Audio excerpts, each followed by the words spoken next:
a summer's day in the month of May, a burly bum come a-hiking. He was walking down the lane through the sugar cane. He was looking for his liking, and as he strolled along, he sang a song of the land of middle can of honey.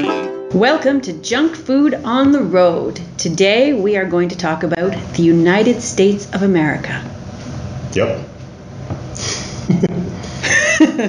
When was the first time we went to the U.S. together? I think we'd only been dating for a couple weeks. Not even, I don't think. We went to New Hampshire. Yeah. Yeah. This is kind of difficult because the U.S. is a big place. Yeah, and we've both been there a lot in a lot of different places. Yeah. Well, why don't we talk about their candy bars in general? Okay. So, the United States has this reputation for having the worst chocolate. Because it does. But it doesn't always necessarily have the worst chocolate. No. I remember buying some Kit Kat bars there, thinking, this will be nice little snacks, like those little tiny 2-packs. And the chocolate was terrible. It was brown colored wax. Yeah. The Hershey bar is also not a great bar. No, not a great bar. But there are some artisan bars that are fairly mass-produced. Ghirardelli. Ghirardelli is great. Ghirardelli's fine. Ghirardelli is very good. And we also, remember you did a taste test once where you got a European Snickers, an American Snickers, and a Canadian Snickers. And the American Snickers tested very well. It did. It's definitely... I think it beat the Canadian one. I feel disgraced. But, so it's good. Yeah, I think so. I think the other thing to sort of think about with American bars tends to be that they have this interesting variety of bars. Like they have there's so many bars that people don't think about as being only American. I mean, recently I was given a whole bunch of bars. Like the Zagnut bar is something that you can only buy in the United States. I've never even heard of it. It's like it's not really that great, but it's unique. There's certain taffies that come in. The Charleston Chew. Charleston Chew is a great example. Yeah, I've heard of the Charleston Chew, but I don't think I've ever seen it on the shelves in any other country. Yeah, except for like specialty stores and stuff like that. No, well. And then there's a few bars that have come out of the States too. I think the Reese's Peanut Butter Cup is American and American made.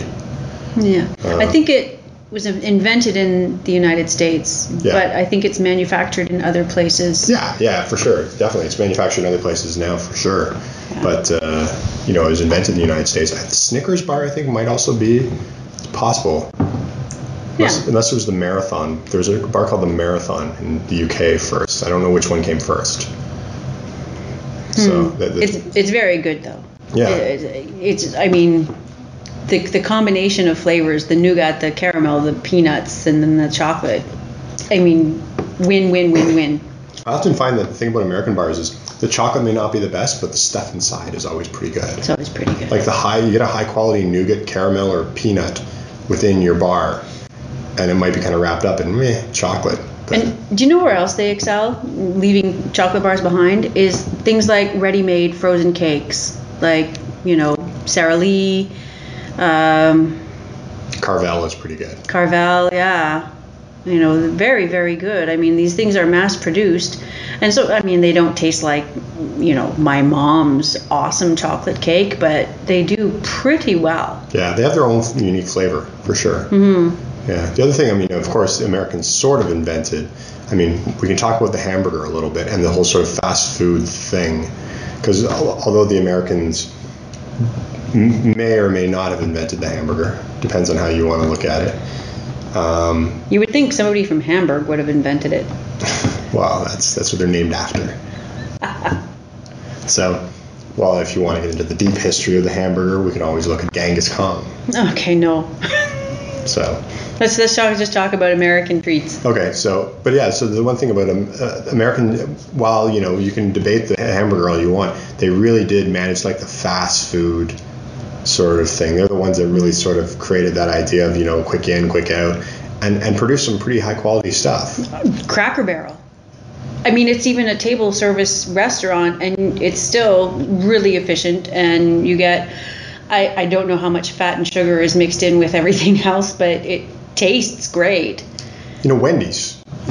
you think about it. I mean, nobody would ever say, "Oh my God, Wendy's is so special," but it's a staple. I mean, in my life, it's a staple burger place. My favorite sort of fast food burger place.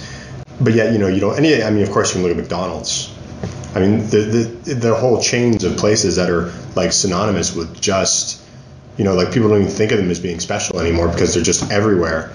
But, you know, if it wasn't for that sort of area, particularly out in California and in the Midwest where all this sort of came to be, fried chicken would be another thing you could look at as far as junk food, where Americans really just, I don't know, again, I don't know if they invented the idea of breading chicken and frying it. I don't think so. That seems doubtful. But they certainly excel at it. They certainly do. And, you know, they certainly spice it right and everything like that. So, yeah.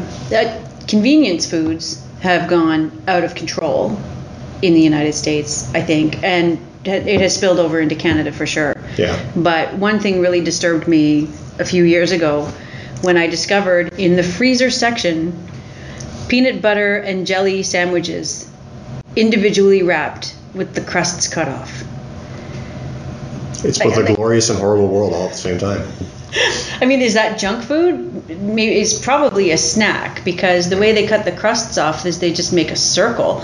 So how much bread do they waste making that? And really, is it that hard to make a peanut butter and jelly sandwich for yourself that you have to get it and keep it in your freezer to like just grab out of the freezer and take with you? It takes like 40 seconds to make a decent PB&J sandwich. Leads me to believe. I wonder if you could make a PB&J sandwich and then freeze it.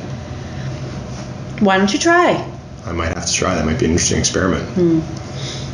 Yeah, definitely convenience food is a big. I mean, Japan also. You could say Japan has a bit of the convenience food thing wrapped up too. Yeah. So, but that's a whole other story. It is. Yeah. We should talk. One of the things about the United States, if you're talking about junk food, though, is you have to think about it is a big place, both geographically and in the fact that, you know, you can go to different sections of the United States and have completely different food experiences, particularly in the junk food range. Like, you know, you're not going to get you can get a hot dog off the streets in New York, which are awful. Or pretzels. Pretzels are good. Oh, the pretzels are so good in New York. The hot dogs. New Yorkers, come to Toronto and see what a hot dog's supposed to be like. You know what? Actually, my favorite street food in New York? Nuts. Nuts are great. Warm nuts. The nuts are great. They're so good. I could eat those like crazy. Yeah. But yeah, so you have that, and then you can go to California. You know, go to like San Francisco, and you're gonna, you know, you kind of get a bit of the cupcake thing. You know, that's sort of a little... When we were there, yeah. I don't know if that's died out. Maybe not, yeah. Yeah. Well, New York was sort of... The one thing about New York, I mean, you can't really talk about food in the United States without really going into New York a bit. They did start the cupcake trend. New York did. New York did, for sure. Well, San Francisco certainly adopted it well for a while. Adopted it well. But then New York also, the cronut came out of New York. Well, you know what New York means to me? It means breakfast at the local deli and having a scrambled egg and bacon sandwich on a bagel. Yeah. We won't even get into the bagel issue. Yeah, but bagels are... New York and bagels are tied together. Yeah. It's the best bagels in the world. Yeah, it's true. I love New York bagels, too. I like Canadian ones, the Montreal ones, but I do like New York bagels for sure. I mean, the other thing, too, like... Key lime pie? I was actually just going to talk about Florida, you know, because, I mean, the area, I've been sort of sporadically through the United States. You've had more of a linear travel through, whereas I've been in like 35 states or something. Probably only been to like less than 10 that I can think of.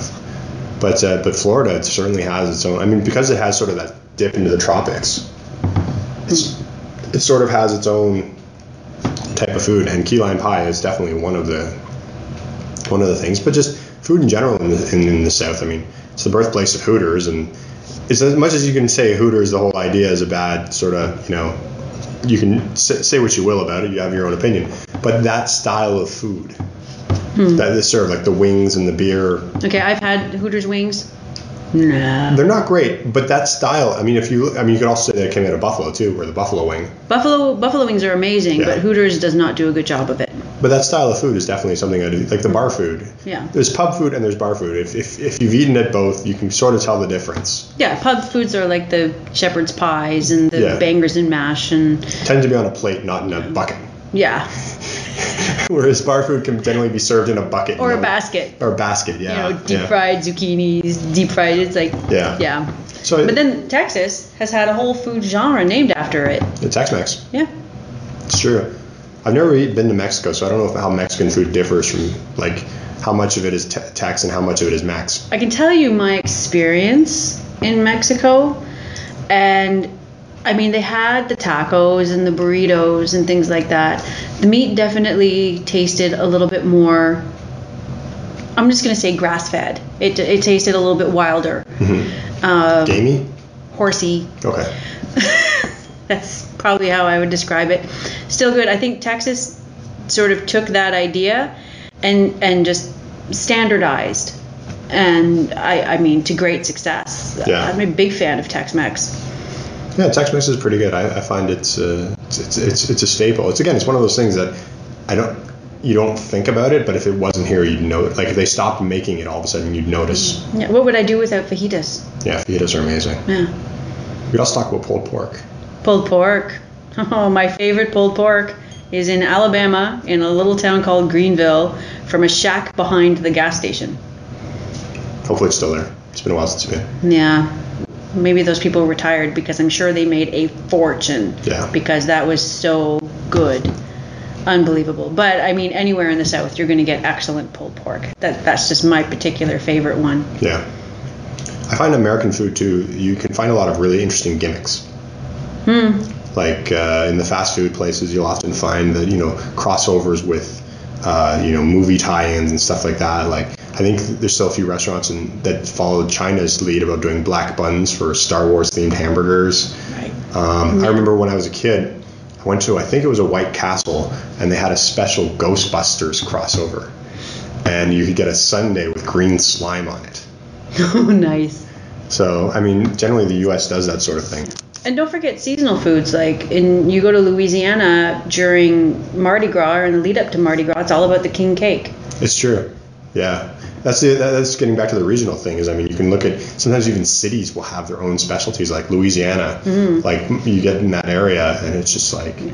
Southern cooking is just amazing. Like what are those hush puppies? Hush puppies. I love hush puppies. Little corn cakes. Yeah, those are so good. Biscuits in the South. Oh, I don't know what it is. I think that they just take whatever butter amount is in any biscuit recipe and triple it.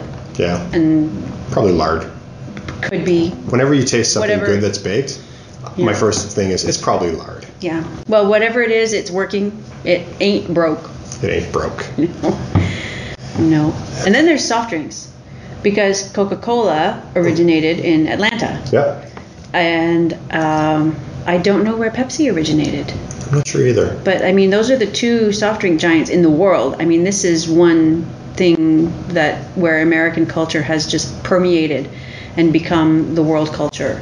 I mean, the other things that look like cream soda, I think that might be American. Maybe. Because you don't really find it in abundance in a lot I places other than that. Not spruce beer. Not spruce. Spruce beer is pretty uniquely Canadian. We'd have to go back to the last show and talk about spruce beer. Yeah, I guess so. We can talk about Mountain Dew and the fact that you're not allowed to drink American Mountain Dew. It's because it has too much caffeine and I get cuckoo. Yeah, he gets cuckoo. He's allowed to drink Canadian Mountain Dew, but American Mountain Dew is a no-go. Yeah. Yeah, as a deal breaker. I'm trying to think of what else. Actually, we're talking about cuckoo. I was thinking cereals. Cereals, yeah, cereals are junk food. Yeah. A lot of them. A lot of the junk food cereals come Cocoa Crisp is not a healthy breakfast.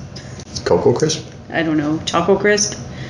Cocoa Nutties? I don't know. There's Cocoa Pebbles. There's Cocoa Puffs. Anything cocoa. Look at the ingredients on your cereal boxes. If the first ingredient is sugar, don't consider it a meal. Consider it dessert. Also, if it says sugar in the name of it, or if fruit is not spelled F-R-U-I. Yeah. If it's not spelled F-R-U-I-T, it's not fruit. It's not fruit. That's generally a safe rule. Yeah. But yeah. This is because every time we go to the States, Chris goes into the cereal aisle and looks at me longingly and points at various air quote cereals, and I just spend the whole walk down that aisle going, no. Yeah. I'm willing to accept that you don't eat them for breakfast, but I still like to have them. Yes. Yeah. Oreo cookie breakfast cereal is not. It's just Oreo cookies with the milk poured over them. There used to be the cereal called Teddy Grahams. Because you remember the crackers, Teddy Grahams? I love Teddy Grahams. So they made a Teddy Graham cereal, and I can't remember who. I was at someone's house, and they just bought them. They were so excited about them, and so they poured the Teddy Graham cereal. And so they poured themselves a bowl of Teddy Graham cereal. They put the milk in, and they basically dissolved like cookies. Because it was just a box full of cookies. They weren't even different sizes. They were just a box full of. I could not relabeled. I could not possibly tell you the difference between the Teddy Graham cereal and the Teddy Grahams cookies at all. Oh, that's great. So it was just this bowl of sugary mush. Because you put a cookie in milk for too long and it mushes up. Yeah. Cookies are another thing you could talk about in the States. Yeah, they have great cookies. Yeah. And they have a lot of cookies that I've never even heard of. Like I'd heard the word snickerdoodle before, but I have never. Until a few weeks ago, I'd never actually seen a snickerdoodle. Strangely enough, at an American friend's house. Yes, not in America, but an American friend who had made them.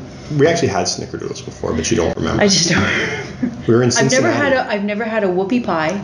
Yeah, I've never had a whoopie pie. But we had snickerdoodles in Cincinnati. We were waiting in the airport, and there was a bakery there, and we bought a snickerdoodle. It was a bigger version of a snickerdoodle. I remember Wetzel's pretzels. Wetzel's pretzels. Pretzels are definitely. I don't think that. I mean, that's obviously a German thing. But cookie. I mean, Mrs. Fields. Mrs. Fields. Famous Amos. Famous Amos. Like, there's so many awesome cookies. I think Oreos might be. Oh, they're American for sure. But they weren't the first. How could they not be? Because the first was some other cream sandwich cookie predated the Oreo. And they still make them, but just not. But still, nobody cares. Nobody cares, except for a few Americans. Yeah. Because it's the only place you can get them. But everybody Oreo's got the brand recognition. And it's international. We've traveled all over the world, and I've almost never not seen Oreo cookies on the shelf somewhere. I know. I've seen people bring Oreos to their friends and families when they visit them overseas, and then friends are like, you can get that right down the street in the grocery store. Yeah, Oreos are definitely. The weird thing that actually isn't available in a lot of places is Reese's peanut butter cups. Yeah, that's frustrating. But it's weird. Like, it's kind of strange. Yeah, because they're so good. Yeah, they're really good. I mean, I know I've actually talked about this on Candy Critic, where peanut butter and chocolate, peanut butter in general is a weird thing for a lot of the world. Yes.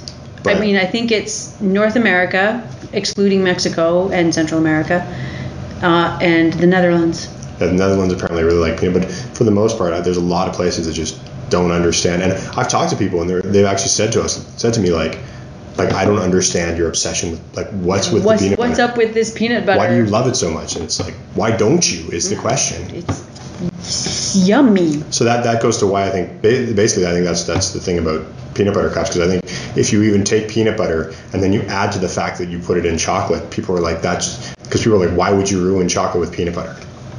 I mean, it's a foreign thing to us, but to a lot of people, that's a truth. Yeah. So Pepperidge Farm is also American, I think, and they make amazing cookies. They overpackage.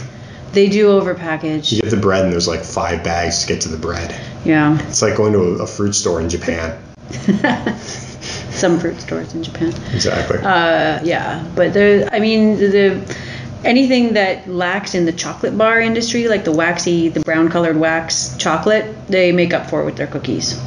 And their fillings in chocolate bars. And their fillings in chocolate bars. Yeah, I mean, and some of the chocolate is good. There's definitely high quality chocolate in the United States. I mean, there's so much. But the cookies are amazing. Yeah. The one thing I'll say about the States is I think if you looked at it for the chocolate quality in a percentage wise, like if you go to Belgium, 90% of the places you're going to get chocolate, it's going to be fantastic, right? I'd say the U.S., you're lucky to get a 50-50 break. But that's pretty good. That's pretty good. But, considering how many places make chocolate, that's going to give you a lot of crappy chocolate. Yeah. So and a lot of the big names are crappy chocolate. Yeah. And there's a reason for that. It's because the wax doesn't melt.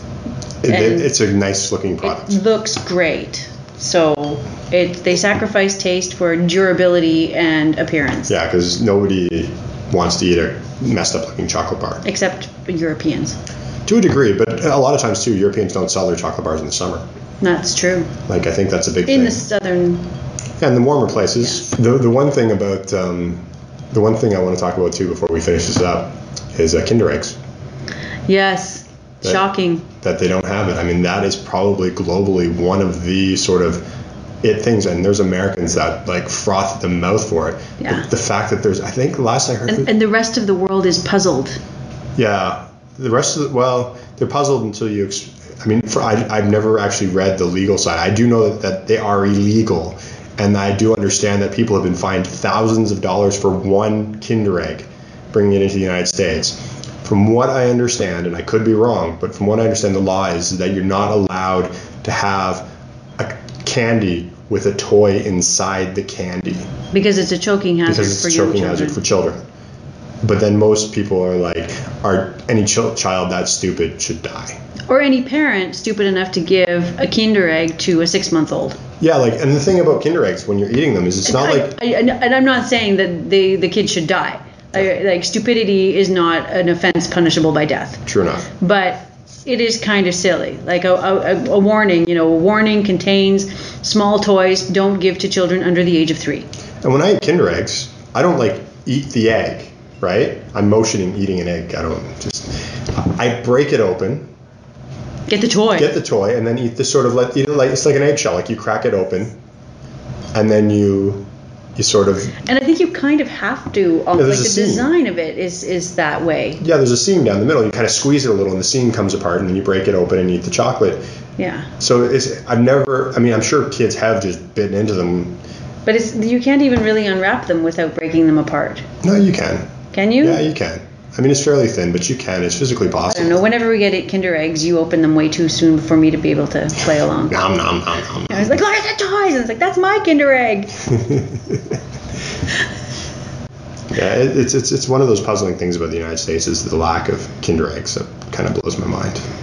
Yeah, that is puzzling. I'm trying to think, is there anything else we can finish this off? Okay, let's look at your favorite treat, like candy or snack, and your favorite sort of junk food, restaurant in the United States. We'll end on this. Oh, Cracker Barrel, hands down, for the junk food restaurant. Okay. I think Cracker Barrel would probably argue with me that it's not junk food, but to me, it's too delicious not to be, and it's a special treat. And to me, that's what junk food is whatever's a special treat. Okay.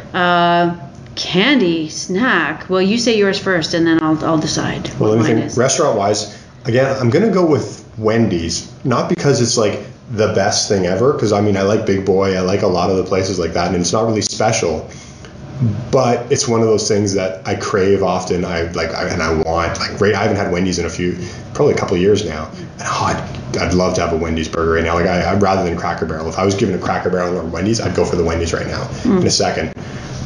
I'd go for Cracker Barrel. Yeah, candy-wise. I got mine. Okay, what's your candy? I was thinking, if somebody offered to bring me something from the States that I could, if I could eat sugar, I would pick Nutter Butters. Nutter Butters. Because you can't get those in Canada. Yeah. And they're super yummy, and they're really fun and cute looking too. Yeah. I know you can get Reese's Peanut Butter Cups in Canada, but if I was sort of say American born, that might be, again, for the same reason as Wendy's. If I didn't have if somebody said Reese's Peanut Butter Cups are going to cease to exist, I would go crazy buying them because I'd be like, I'm going to miss these. So I might say that. There's always, one of the things I love doing is going through the States and going to the local stores and just, because there's always cool local stuff. I really enjoy sort of digging after that. Yeah. And that's the love of Candy Critic. I had the best lemonade once in, I think it was in Massachusetts, in one of the seaport towns. The ice was frozen strawberries. That's awesome. It was so great. Yeah. Yeah. But yeah, I'm probably going to say this, and then there's going to be 100 candy companies that send me stuff that are going to be really upset that I'm not picking them. But to some degree, that's what I like, is that there's 100 different candy companies in the States that make stuff. It's interesting that you picked a restaurant and a treat that you can get in Canada, and I picked stuff that just isn't available in Canada. The stuff I have the can't have it-itis, I guess. Yeah. Because it's specific. I might pick Big Boy if I was to pick a restaurant, or something like that. We used to have Big Boy in Canada. Yeah, but not anymore. But yeah, that would be it. Ponderosa every once in a while for some strange reason I crave it. We also used to have in Canada. Yeah. Don't anymore. But yeah, candy. I really like cherry Jolly Ranchers. They're really good. What about a whoopie pie? Just because we've never had one. See, that's the thing. That's why I love the States, because I've always wanted to have a beignet in New Orleans. Oh, those are good. Like there's so much stuff like that. We didn't even talk about those. No. Well, we talked about New Orleans and the flavors, so beignets. Beignets fall are into that. like what an experience, especially after you've been at a late night Mardi Gras parade and you go and have a coffee and a beignet at 5 o'clock in the morning, and it's just so great. Yeah. But the cool thing about, I think we pretty much covered a good chunk. The good thing is everybody's left now. Anybody who was kind enough to start listening to this, they're like, okay, they're never going to stop, and they've turned it off. That or they've gone, yeah, you know what? I wouldn't mind getting a griddle at Cracker Barrel right now. We can stop at Cracker Barrel on our way to New Orleans for a beignet. Well, I mean, the one thing I'll say is that there's going to be a follow-up to this particular show because we have been sort of planning a trip in the United States, and I have a feeling a junk food podcast will come out of that. We're planning on driving to Florida along the East Coast. I think you could probably do a separate episode of this on each coast and then through the center, just based on the foods you find there. It's just massive, and the variety is so great. Which is what makes it great. Yeah. I think we're done. Good enough. Thanks for joining us.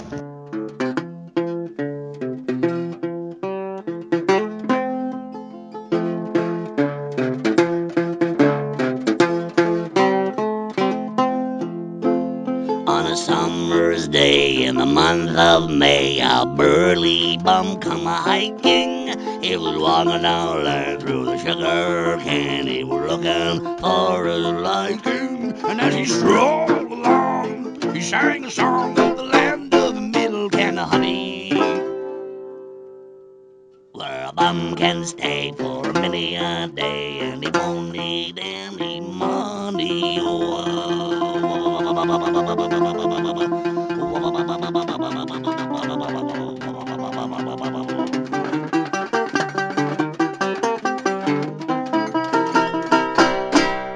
On the big rock, Candy Mountain, there's a land that's fair and bright. The handouts grow but the hushes and they sleep out every night. Where the boxcars all are empty, sun shines every day. I'm a-going away where there ain't no snow or the sleet don't fall at the wind and don't blow on the big rock Candy Mountain. On the big rock Candy Mountain. Hey! That's enough of that. That's enough. Whoa, whoa, whoa, whoa, whoa, whoa.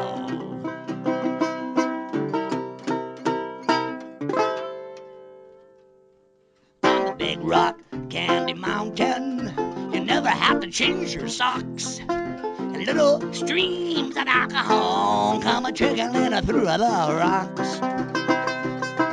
All the railroad bulls at the tip of their hats, and the railroad bulls are all blind. There's a little lake of stew and a whiskey too. You can paddle all around it in your big canoe on the big rock Candy Mountain. On the big rock Candy Mountain. Play. That's enough. That's enough.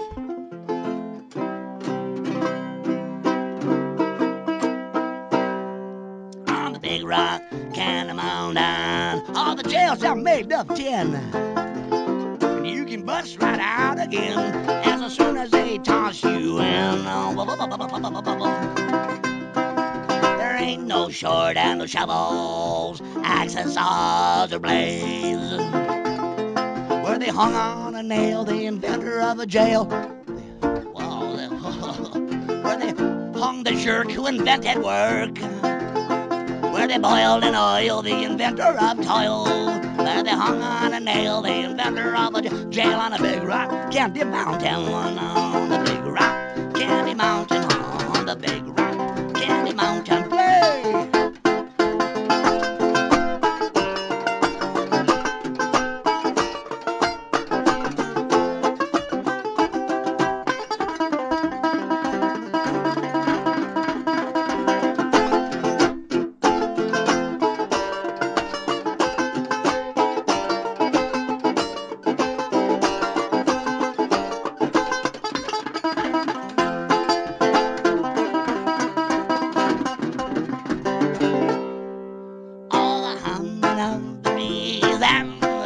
Cigarette trees and soda water fountain.